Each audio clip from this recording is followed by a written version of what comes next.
Neste tópico de introdução à epigenética, serão abordadas as diferentes marcas epigenéticas associadas à regulação da expressão génica e remodelação da cromatina. Como já foi abordado anteriormente, a epigenética permite a diferenciação celular de tecidos e, consequentemente, a expressão diferencial de genes específicos em células específicas. Por exemplo, apesar de todas as células possuírem a mesma informação genética, os neurónios não expressam hemoglobina e os genes estão silenciados nestas células, mas expressam dopamina. Por outro lado, um eritroblasto expressa hemoglobina e não dopamina. Esta expressão diferencial é definida pelas denominadas marcas epigenéticas, as quais regulam a cromatina. As marcas epigenéticas possuem propriedades características, nomeadamente o facto de não alterarem a sequência genética, ou seja, não alteram o código genético presente na molécula DNA, são estáveis e hereditárias, quer entre células do mesmo indivíduo durante a divisão celular entre a célula-mãe e as células-filhas, quer entre descendentes em gerações seguintes.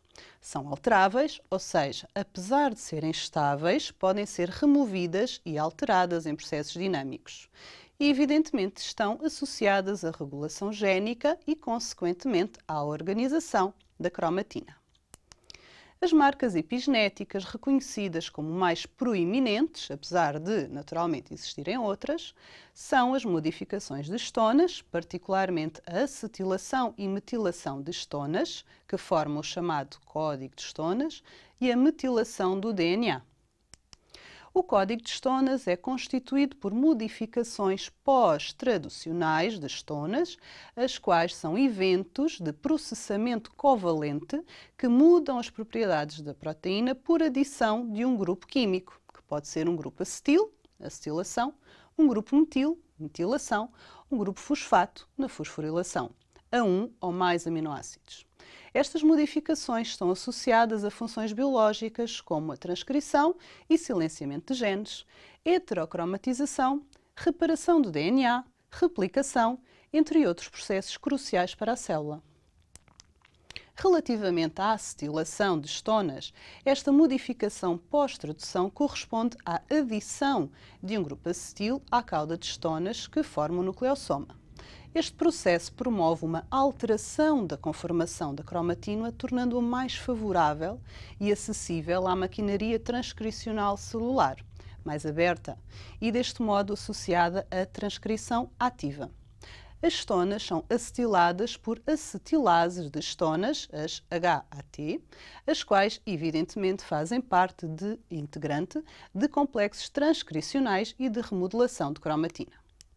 Por outro lado, as histonas sem presença do grupo acetil, desacetiladas, encontram-se mais compactadas e menos acessíveis a fatores de transcrição celulares. Naturalmente, este estado está mais associado à heterocromatina.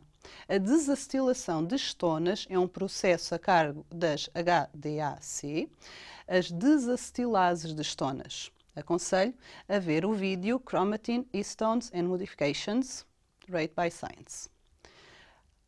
Além da acetilação de histonas, outra marca epigenética de grande relevância é a metilação de histonas.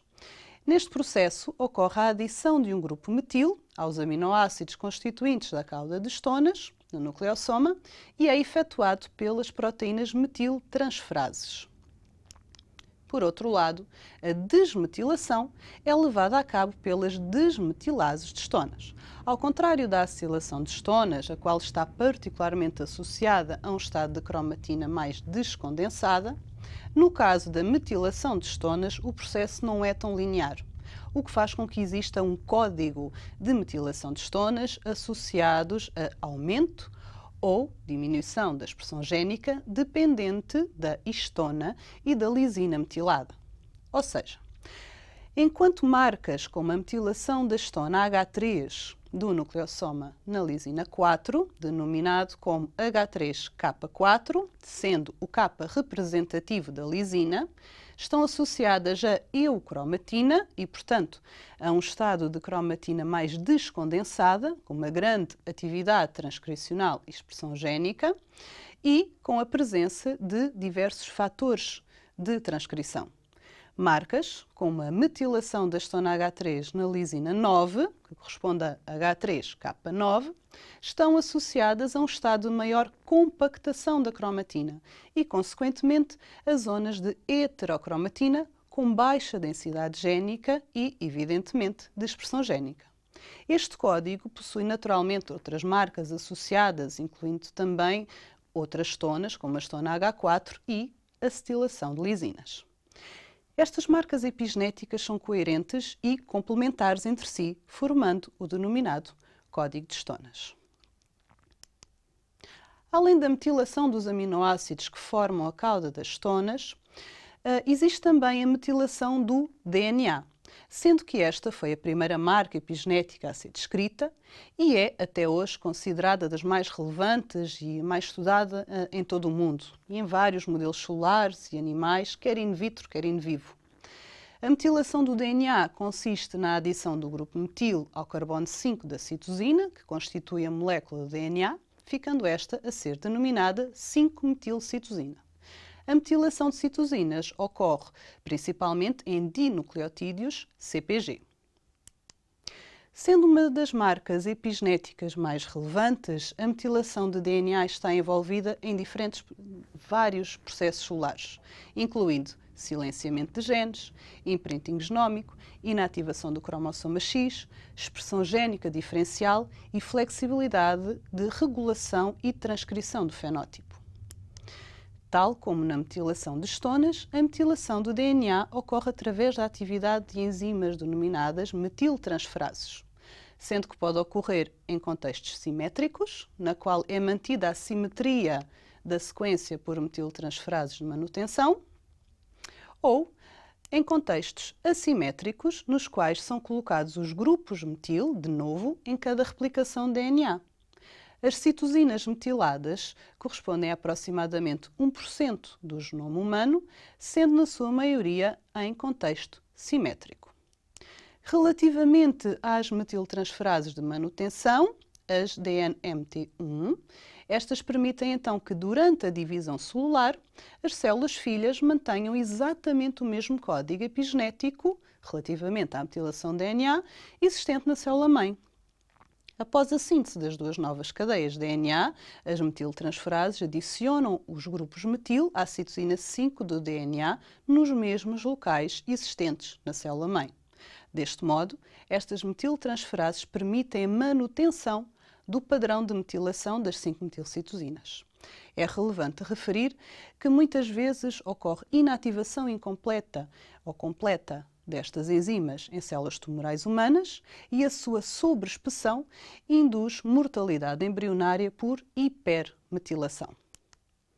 Por outro lado, a metilação em contexto assimétrico é realizada pelas metiltransferases 3A e 3B em mecanismos direcionados por RNA, nos quais ocorre uma adição de novo em cada replicação de DNA.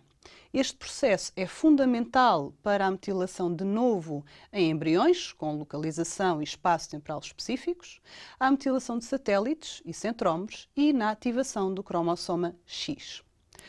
Todo este processo de metilação de DNA é um processo dinâmico, no qual a desmetilação pode ocorrer de modo ativo, através de ação de enzimas desmetiltransferases, ou de forma passiva, em situações de diminuição da expressão destas enzimas ou diminuição de divisões celulares ao longo do envelhecimento celular. A metilação de DNA encontra-se naturalmente intimamente associada à remodelação da cromatina, sendo que a hipermetilação está associada, por norma, e apesar de já se conhecerem algumas exceções em células tumorais, portanto, muito específicos, há um aumento da compactação da cromatina e, portanto, à heterocromatina, sendo que a metilação do DNA marca genes silenciados, o que pode induzir a remodelação da cromatina, enquanto a hipometilação está associada a zonas de grande atividade transcricional e, consequentemente, um estado de menor compactação da cromatina, ou seja, a eucromatina. De um modo geral, a remodelação da cromatina, níveis de organização e silenciamento à expressão génica encontram-se associados a marcas epigenéticas específicas, as quais formam o código epigenético. Aconselho a verem o vídeo Chromatin Structure and Epigenetic Hallmarks.